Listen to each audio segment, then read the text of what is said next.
Jenny, and I am a librarian at the Milwaukee Public Library. We all miss seeing you at the library and want to continue to be a resource for you during this time. Summer reading is here. You can sign up to join the Super Reader Squad at mpl.org/summerreading and track your reading all summer long. And if you're not sure what to read next, we will have new suggestions for you with our middle grade edition of First Chapter Friday. And here we are. Today, we are going to be talking about Show Me a Sign by author Ann Clare LeZotte.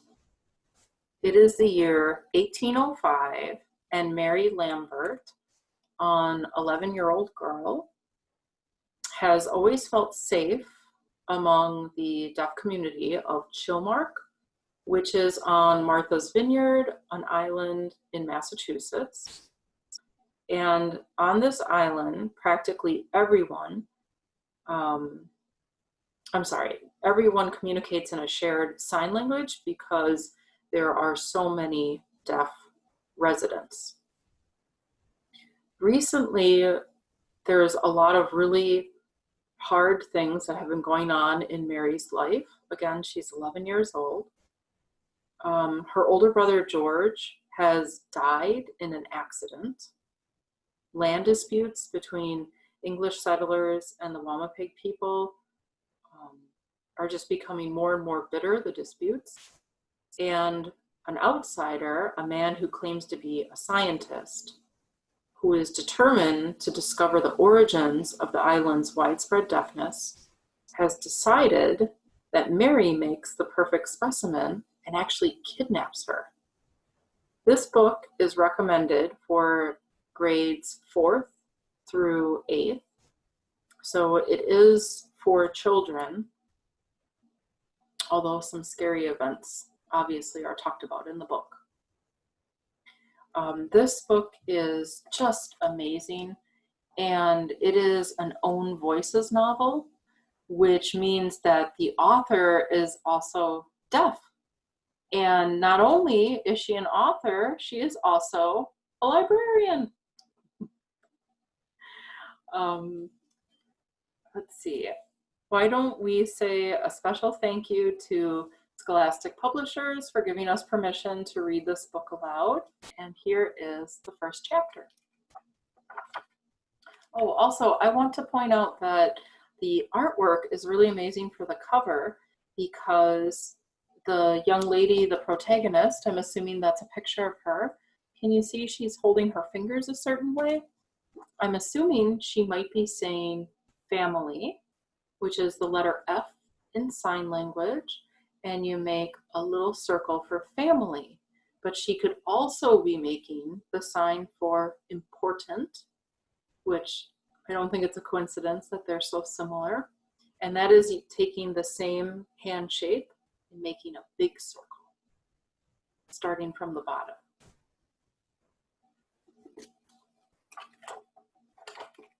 So this is Show Me a Sign by Ann Clare LeZotte, Scholastic Publishers. Thank you again. The beginning has a quote that says, "The deaf are everywhere. They existed before you spoke of them and before you saw them." And it is spoken by Laurent Clerc. His last name is C-L-E-R-C. And it says, "Deaf Frenchman, the first deaf teacher in America." This is the prologue, which is a page or two sort of setting up what happens in the story. If you are reading this, I suppose you want to know more about the terrible events of last year, which I almost didn't survive, and the community where I live.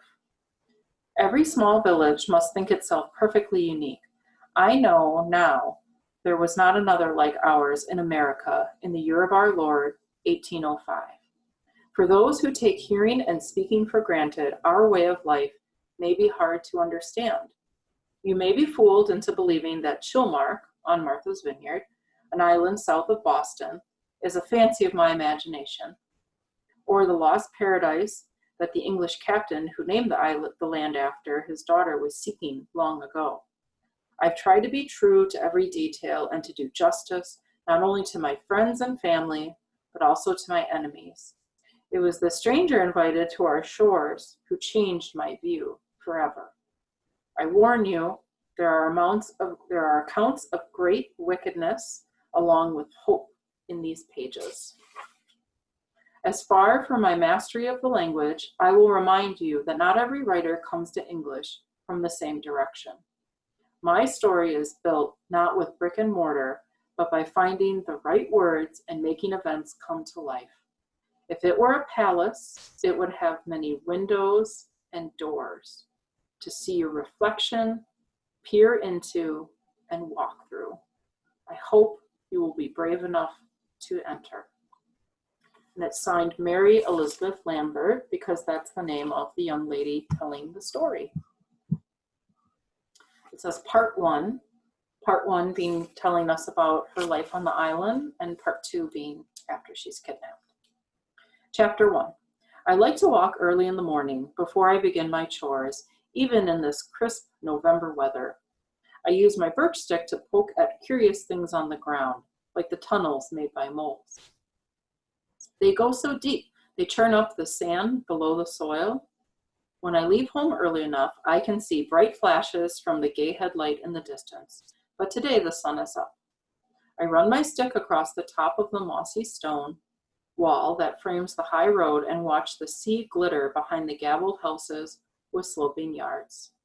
Seagrass borders the sand, blowing lightly in the cool breeze.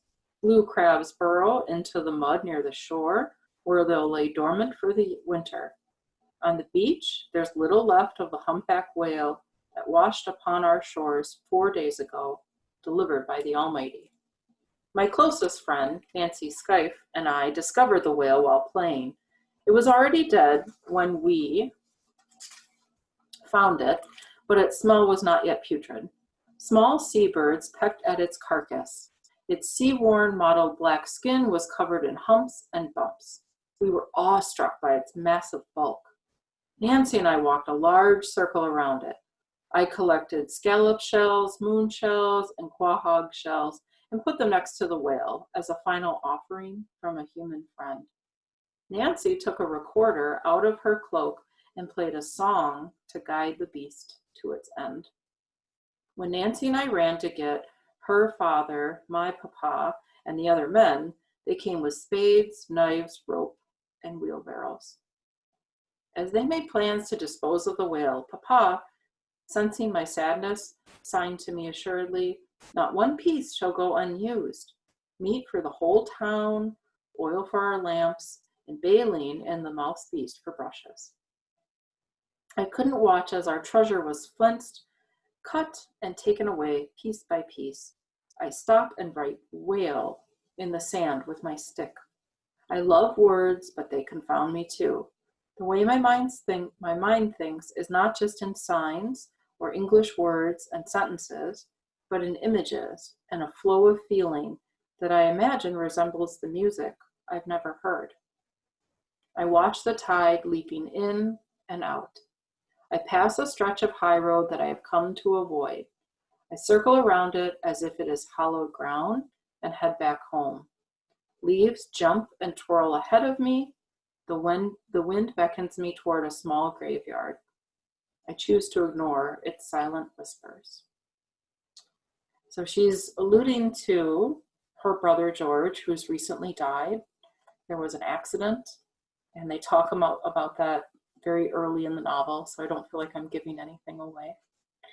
And I want you to know that this is a fiction book, historical fiction. So it's not about a real family, but it is about something real that happened, which is that there really was an isolated community, fairly isolated, that used a village sign language. From 1640 through the 1800s, hereditary deafness was common on Martha's Vineyard, especially in the town of Chilmark. At one time, 1 in 25 residents of Chilmark was born deaf. In a section of town called Squignocket, there were as many as 1 in 4 deaf residents, compared with 1 in 6,000 in the rest of the country. So deafness is a recessive trait in genes. And for a long time, people didn't know what caused deafness, and that's part of the story. The reason is because they are small, knit farming and fishing communities where people in the families intermarry for generations, so the recessive genes gets carried on for every family. So it's a really interesting, fascinating book because the author also did so much work giving us more research and telling us more about the real community that lived in that area. Thank you for listening. If you enjoyed this book, you can find the electronic book on Overdrive or request it through curbside pickup locations. Another great read-alike is Wonderstruck by Brian Selznick, which is the story of 2 deaf protagonists from different times, Ben and Rose. And Ben's story is told in words and Rose's story is told in pictures. So it's kind of like a novel and a graphic novel together. It's a really neat book. For more programs and resources, visit our website and follow Milwaukee Public Library on Facebook, Twitter, and Instagram. Thank you for joining us today.